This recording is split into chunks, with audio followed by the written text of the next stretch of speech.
आइए हम स्वर्गीय प्रेमी पिता यीशु के नाम से हम आपके सम्मुख आते हैं। फिर एक बार हम आपके सम्मुख आए हैं कि आज आपके वचन का प्रचार करें और इस प्रचार के अंदर प्रभु जी आपके पवित्र आत्मा की उपस्थिति हो। आपका वचन जो भी सिखाया जाएगा उसमें आपके स्वर्गीय ज्ञान और पवित्र आत्मा आपका ज्ञान प्रदर्शित हो। हर एक के साथ आप बातें कीजिए, जो भी रुकावटें है बंधन है नासरी यीशु के नाम से निकल जाए और होने दीजिए आपके नाम का जय।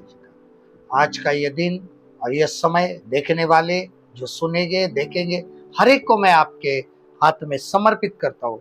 हर एक के जीवन में कार्य करना और इस वचन के द्वारा तैयार करना, ये प्रार्थना हमारे जिंदा प्रभु यीशु मसीह जो हमारा प्रभु है उसके नाम से विनती की और आपने सुन ली।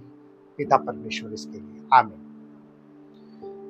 आज हम देखेंगे कि मत्ती रचित सुसमाचार इसका 21 अध्याय 28 से लेके 32 वचन तक, और आज का जो शीर्षक है वो है पुत्र आज डाक बारी में काम कर। Son go work today in my vineyard. वचन को पढ़ते हैं।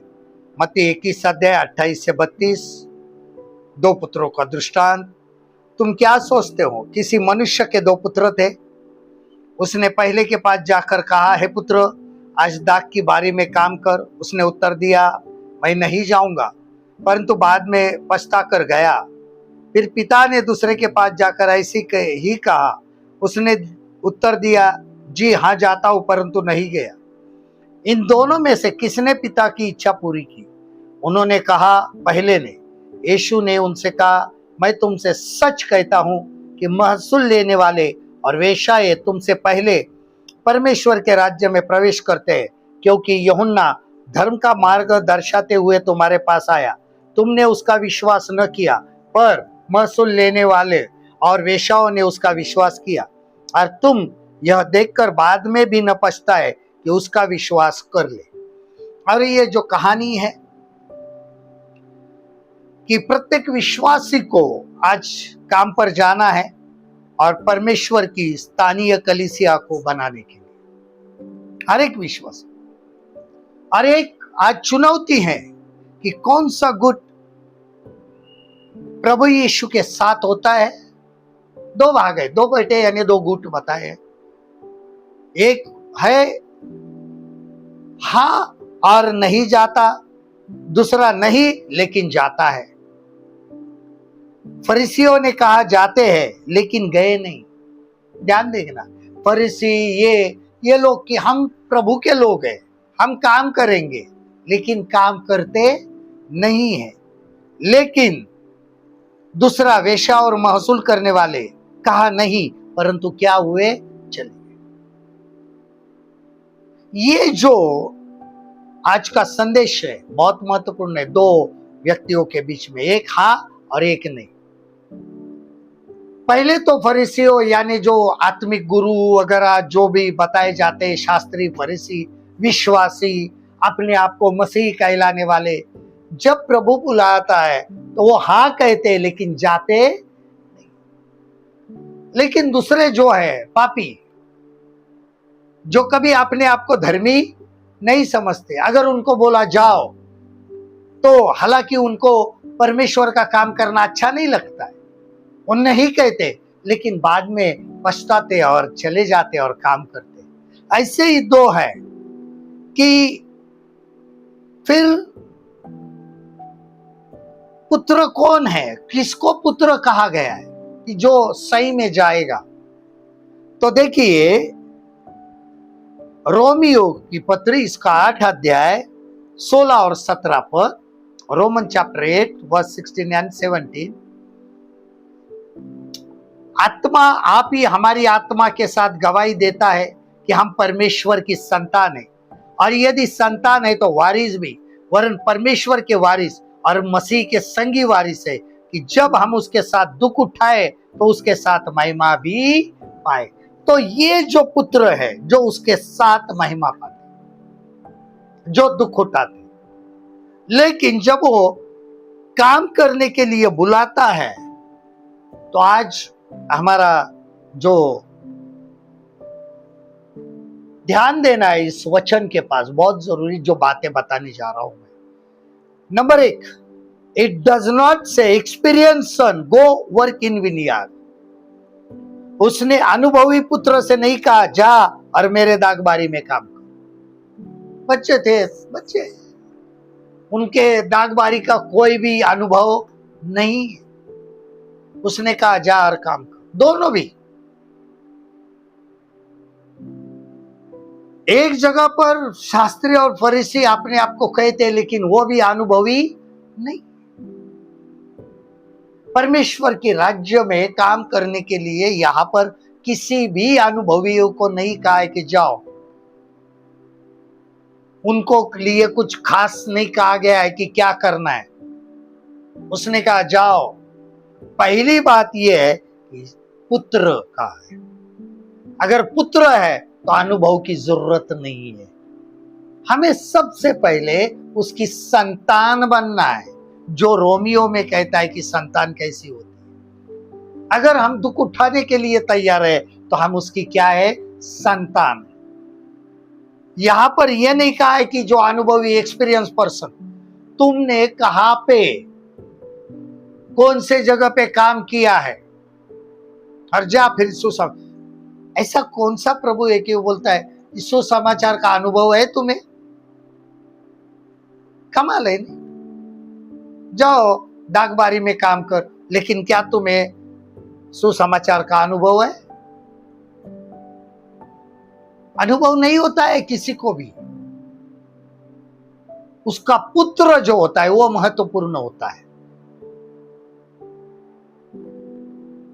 Bible study is different thing. अनुभव की बात हो रही, एक्सपीरियंस। और उसने दोनों को कहा जाओ। एक ने कहा हाँ, एक ने कहा नहीं।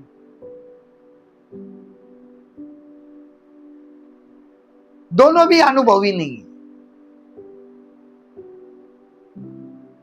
एक सिर्फ बाइबल का अध्ययन किया हुआ शास्त्री फरीसी है, दूसरे ने कभी पढ़ाई नहीं है, वो है महसूल लेने वाले और बुरे काम करने वाले। उसने कहा, जिसने शिक्षा ली थी उसने कहा मैं जाता हूं, लेकिन गया नहीं। लेकिन वो भी एक्सपीरियंस नहीं था, किसी को भी अनुभव नहीं था। और यही बात महत्वपूर्ण बताती है। बात महत्वपूर्ण एक है पुत्र बनना। उसके पहले हमें पुत्र बनना है। दूसरी बात होती है, it does not say trained son go work in my vineyard. प्रशिक्षित पुत्र को नहीं कहा मेरे दागबारी में काम कर। उनको ट्रेनिंग नहीं दी थी दागबारी में कैसे काम करनी है। उनको ट्रेंड नहीं किया गया था। अभी पुत्र थे, मालिक था दागबारी का, ऐशो आराम की जिंदगी जी होगी। लेकिन उनको अगर अनुभव नहीं है, पहली बात। दूसरी बात है, उनका कहीं भी ट्रेनिंग हुआ नहीं है। ट्रेंड नहीं किए कि ऐसा नहीं कहा था कि पुत्रो देखो अपने पास बहुत बड़ी दागबारी है, तुमको मैं ट्रेनिंग देता हूं, जाके तुम्हें क्या करना है? काम करना है। जब मैं बोलूंगा उसके पहले ट्रेनिंग करो। अचानक बुलाया, तू मेरा पुत्र है ना, जाके काम कर, मालिक भी है तो काम कर, जाके काम कर। आज जब हम अपने आप को मसीह कहलाते हैं, मैं नहीं कर सकता, मेरी ट्रेनिंग कहाँ हुई है, कैसे बताऊं, अनुभव नहीं है। यह अनुभव की बात नहीं है दागबारी में काम करना। यहां पे होना है उसकी संतान। अगर वो है तो ही हम कर सकते हैं, वरना नहीं कर सकते। कौन कर सकता है? तो उसके पुत्र। एक मानने वाला, एक नहीं मानने वाला। लेकिन जो नहीं मानता है वो पश्चाताप भी करता है और चला जाता है। अपने आप को पुत्रत्व का दर्जा में वो हासिल करवाता है और फिर जाके काम करता है। उसने ये नहीं देखा कि तूने किधर जाके ट्रेनिंग ली है, कौन से कंपनी में तूने ट्रेनिंग ली है, डाकबारी में काम करना है तो उसको कैसा करना है, ट्रेंड नहीं थे।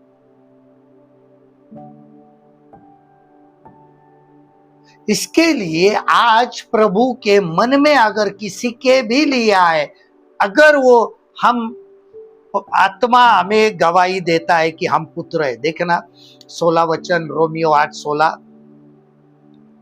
आत्मा आप ही हमारी आत्मा से के साथ गवाही देता है कि हम परमेश्वर की संतान है। अगर ये गवाही है हमारे अंदर, आत्मा अगर हमारे आत्मा के साथ बात कर रहा है कि तू परमेश्वर की संतान है, तो याद रखना परमेश्वर आपको कभी भी डाकबारी में भेज सकता है।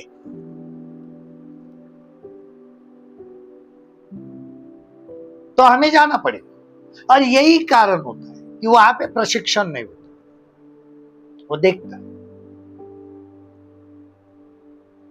और आज हम क्या कर रहे हैं, बहुत सारी चीजें ऐसी है कि हम उसी के अनुसार, प्रभु मुझे क्या भेजेगा, मुझे क्या अनुभव है, सुसमाचार के अनुभव होता नहीं है। वहां पे जाने के बाद अपने आप काम करना शुरू हो जाता है इंसान, वो ट्रेंड नहीं होता है, वो अपने पुत्रत्व की गवाही देता है कि मैं पुत्र हूं मेरे बाप का। ये ट्रेनिंग है। तो ये प्रशिक्षित नहीं, प्रशिक्षित लोगों को नहीं बुलाया। तीसरी बात, it does not say preacher son go work in my vineyard. धर्मोपदेशक पुत्र को नहीं कहा, पैदाइशी वो धर्मोपदेशक नहीं था। धर्मोपदेशक को ये नहीं करके बुलाया, अरे हाँ तुम तो पहले से उपदेशक हो, धर्मोपदेशक करके आए हो तो जाओ काम करो। जितने भी प्रभु का प्रचार कहते हैं, जो प्रीचर है, वो कहा के प्रीचर थे भाई, कि भाई उनको अनुभव है प्रीचिंग का, ये प्रचारक है, वो अच्छा प्रचार कर सकता है। जब हमें सेवकाई के लिए बुलाया गया तो हम प्रीचर है या नहीं ये देखकर नहीं बुलाया गया, हम उसकी संतान है या नहीं ये देखकर बुलाया गया।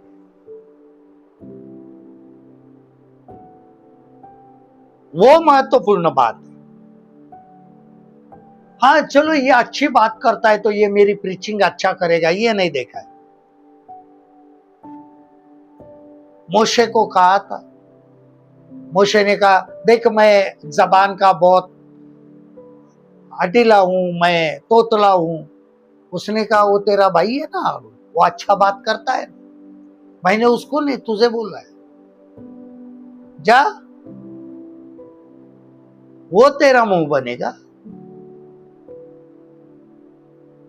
हमारे जीवन में यही सोच होती है, प्रचार को बुलाने, अगर अचानक प्रभु ने बोला जाओ प्रचार करो, प्रभु कैसे प्रचार करूं, मैंने कभी प्रचार किया ही नहीं, प्रचार कैसे होता है। प्रभु बोलता है वो उसकी जरूरत नहीं है ना, प्रचार कैसे होता है, कैसे किया जाता है। प्रचार के लिए कोई भी अनुभव की जरूरत नहीं, वहां पे परमेश्वर मार्गदर्शन कर, पवित्र आत्मा बात करता है। ऐसा नहीं है कि चलो अभी मुझे आगे चलकर धर्मोपदेशक बनना है। किसी को पता नहीं होता है कि हमारे लिए प्रभु ने क्या रखा। हम डॉक्टर बनना है ये तय कर सकते हैं, वकील बनना है तय कर सकते हैं, इंजीनियर बनना है तय कर सकते हैं, लेकिन धर्मोपदेशक बनना है ये तय नहीं कर सकते। अगर वो बनना भी है तो आप उस नजरिए से क्या तैयार करोगे, क्या प्रचार करोगे।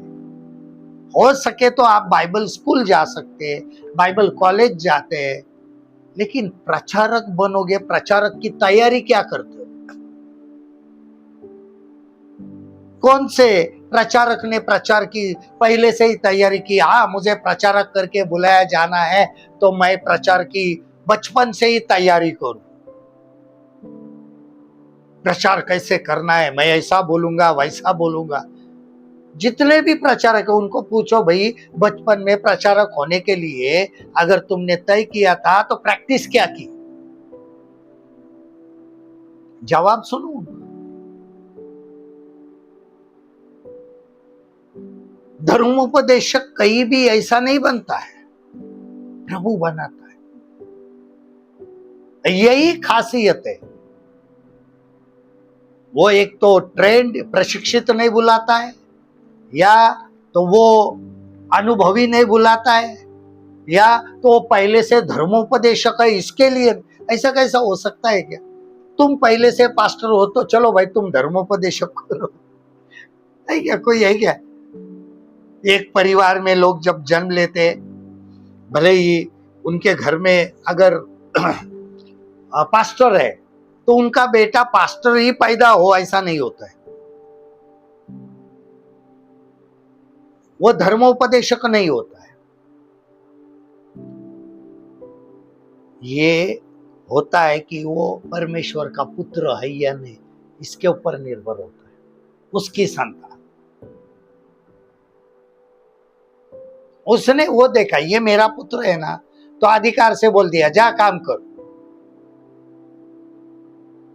ये नहीं देखा कि वो धर्मोपदेशक है या नहीं, कुछ नहीं, जाओ मेरे डाकबारी में काम करो। और यही आज हमें समझना जरूरी हो जाता है। उसके बाद नंबर 5, नंबर 4, इट डजंट से डिकनसन गो work in my veneer.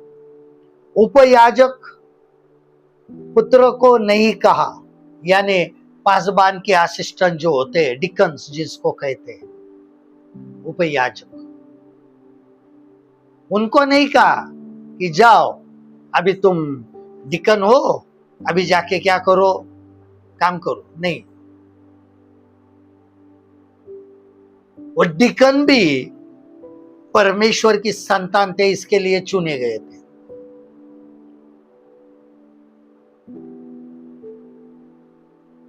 Dickens नहीं चुने।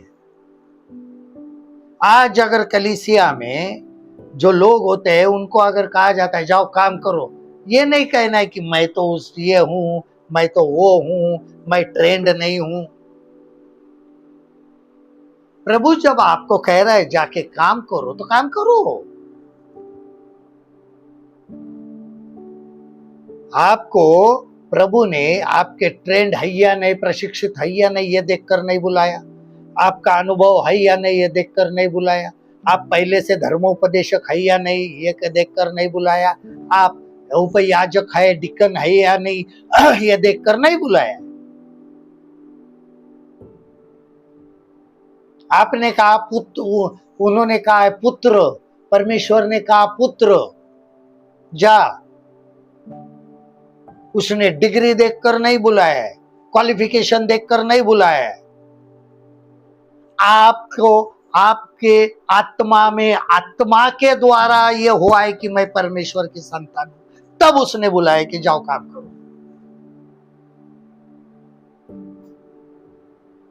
ये सारी चीजें नहीं दिखी।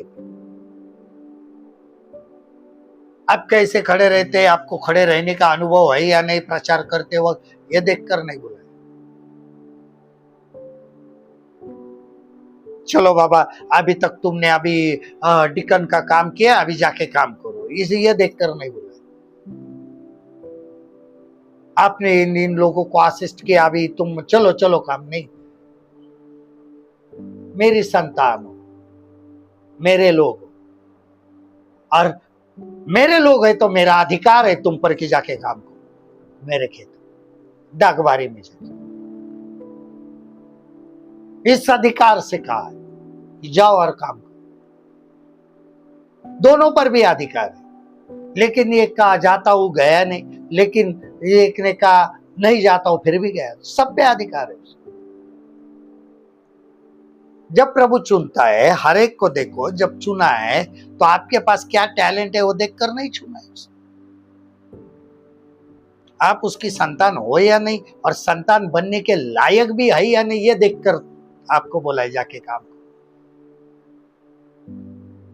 तो ये आपके लिए बहुत जरूरी है।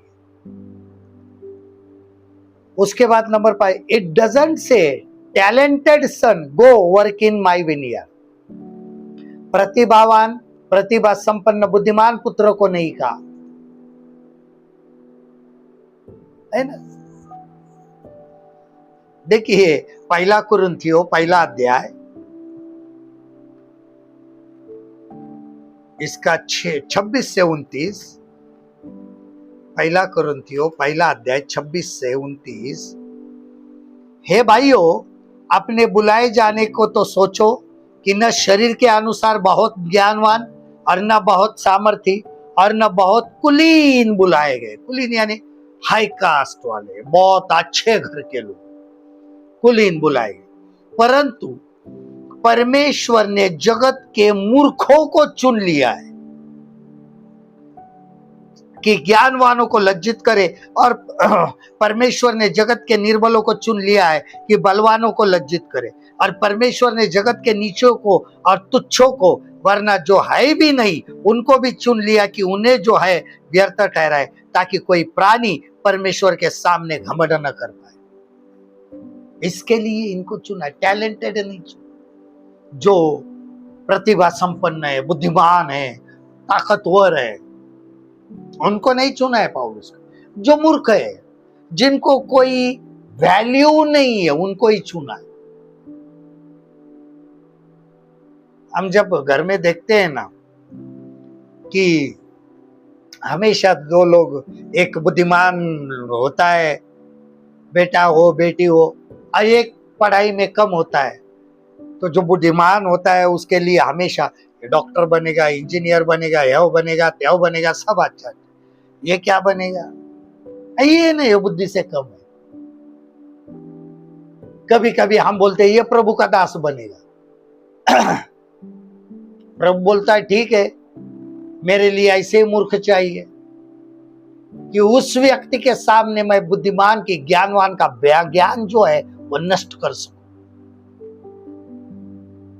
उसको इस स्थान पर बिठाता है जो स्थान पर कभी डॉक्टर खड़े नहीं रह सकते, जिस स्थान पर कभी वो वकील खड़ा नहीं रह सकता, जिस स्थान पर कभी इंजीनियर खड़ा नहीं रह सकता है। ये तीनों लोग ना तो शादी लगाने का काम कर सकते, ना गाड़ने का काम कर सकते, ना आत्मिक शिक्षा देने का काम कर सकते हैं, ना ये लोग किसी भी धार्मिक काम के लायक होते, जब तक वो उस स्थान के लिए अपने आप को समर्पित ना करे। हाँ मैं डॉक्टर हूं तो आज चलो मैं बपतिस्मा दूंगा, तो नहीं होगा बाबा। वो जो 10वीं फेल का प्रभु ने चुना है वही देगा, वो उसका ही अधिकार है। तुझे भी देगा और तेरे खानदान को वही देगा बपतिस्मा, ना ही इंजीनियर देगा। इसके लिए वो टैलेंट देखकर नहीं चुनता है। उसके बाद number 6, it doesn't say healthy son go work in my vineyard. स्वस्थ निरोगी पुत्र को नहीं कहा, अरे यार ये अच्छा खासा है, इसको कभी बीमारी नहीं होती, इसको मैं भेजता हूं, जाके काम करो। इम्पॉसिबल है। यह नहीं होता है।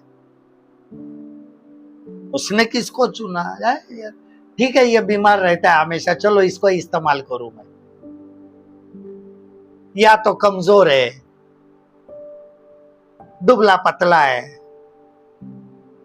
बहुत कुछ स्वास्थ्य में बहुत अच्छा है, ये देखता नहीं है प्रभु। हाँ ये बीमार नहीं होता है ना, तो इसको मेरे काम को लो, ये नहीं देखता है।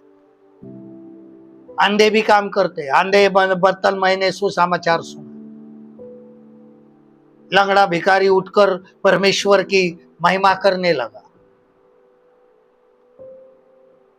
इन लोगों को चुना। वो बीमार नहीं है, हाँ जो नहीं बीमार है उनको चुनूंगा, ऐसा नहीं कहा है। ये देखकर नहीं, स्वस्थ है तो ही मैं लूंगा, बाबा तेरे अंदर बीमारी है तू नहीं चाहिए, ऐसा नहीं।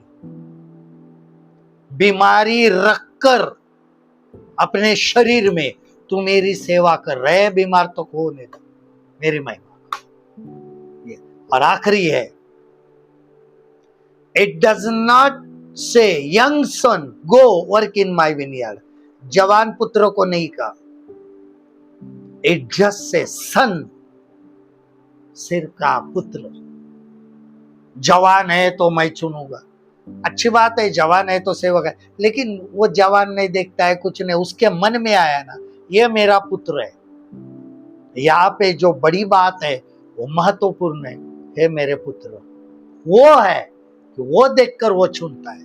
हमारे इन 7 बातों को देखकर प्रभु कभी चुनता नहीं है उसके दाखबारी में काम करने के लिए, इसमें चुनता है कि वो उसका पुत्र हो, उसकी संतान हो, उसके संतान के लिए वो लायक हो, तो ही वो कहता है जा मेरे पुत्र। वो गैर जो पुत्र है ही नहीं उनको नहीं कहता है जाके काम करो, जो आत्मा में उनको पता चलता है कि मैं परमेश्वर की संतान हूं, उनको कहता है जाओ और काम करो। इतना ही उसका क्वालिफिकेशन है, उतना ही वो रिश्ता है कि वो पुत्र है, इसके लिए काम करो। आइए हम प्रभु धन्यवाद देते, आपकी महिमा करते, आपके नाम को ऊंचा उठाते। फिर एक बार हम सब मिलकर आपको दंडवत करते, आपको प्रणाम करते हैं। पवित्र आत्मा सहायता करना, हर एक को जो भी आपने अपने संतान बनाया है उनको एक आदेश है, जाओ और मेरे दागबारी में काम करो। तो हम जाए और काम करें, यही परमेश्वर की इच्छा है।